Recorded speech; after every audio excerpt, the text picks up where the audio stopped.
ശക്തമായ മഴയിൽ ആലപ്പുഴ ദേശീയപാതയോരത്തെ വീടുകളിൽ വെള്ളം കയറി. ആറാട്ടുവഴിയിലെ 50ഓളം വീടുകളിലാണ് വെള്ളം കയറിയത്. ദേശീയപാതയുടെ അശാസ്ത്രീയ നിർമ്മാണമാണ് വെള്ളം കയറാൻ കാരണമെന്നാരോപിച്ച് നാട്ടുകാർ റോഡ് ഉപരോധിച്ചു. ദേശീയപാതയുടെ അശാസ്ത്രീയമായ നിർമ്മാണമാണ് കാലവർഷം ആരംഭിച്ചത് മുതൽ വീടുകളിൽ വെള്ളം കയറിയത് എന്നാണ് നാട്ടുകാർ പറയുന്നത്. ഇതിന്റെ ഭാഗമായാണ് ഹൈവേ ഉപരോധിച്ചത്. ദേശീയപാത 66-ൽ ആറാട്ടുവഴിയിലാണ് ശക്തമായ മഴയിൽ വീടുകളിൽ വെള്ളം കയറിയത്. വെള്ളം കയറിയതോടെ വീടുകളിലേക്ക് കടക്കാൻ ആകാതെ നാട്ടുകാർ ഏറെ ബുദ്ധിമുട്ടി.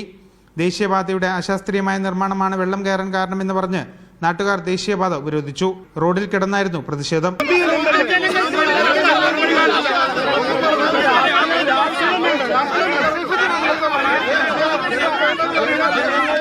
വെള്ളക്കെട്ട് ഒഴിവാക്കാനുള്ള സംവിധാനം എത്രയും വേഗം ഉണ്ടാക്കണമെന്ന് നാട്ടുകാർ ആവശ്യപ്പെട്ടു.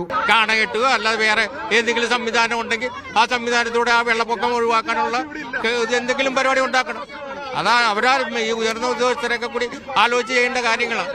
ഞങ്ങൾ നിസ്സാര ആൾക്കാരായി. കാണ കെട്ടിയാൽ വെള്ളം പോവും, ഇതിലേ പോയാൽ പോവും. അതൊക്കെ അവർ ചെയ്യാൻ പറ.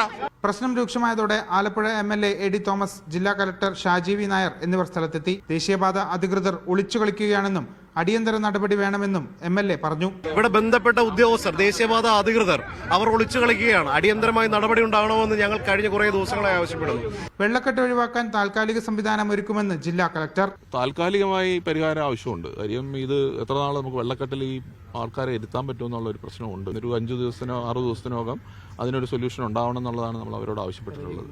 1 മണിക്കൂറോളം നീണ്ടുനിന്ന ദേശീയപാത ഉപരോധം MLAയുടെയും കലക്ടറുടെയും ഇടപെടലിലൂടെയാണ് താൽക്കാലികമായി അവസാനിപ്പിച്ചത്. 2 ദിവസത്തിനകം താൽക്കാലിക പരിഹാരം കാണുമെന്നാണ് കലക്ടർ അറിയിച്ചിരിക്കുന്നത്.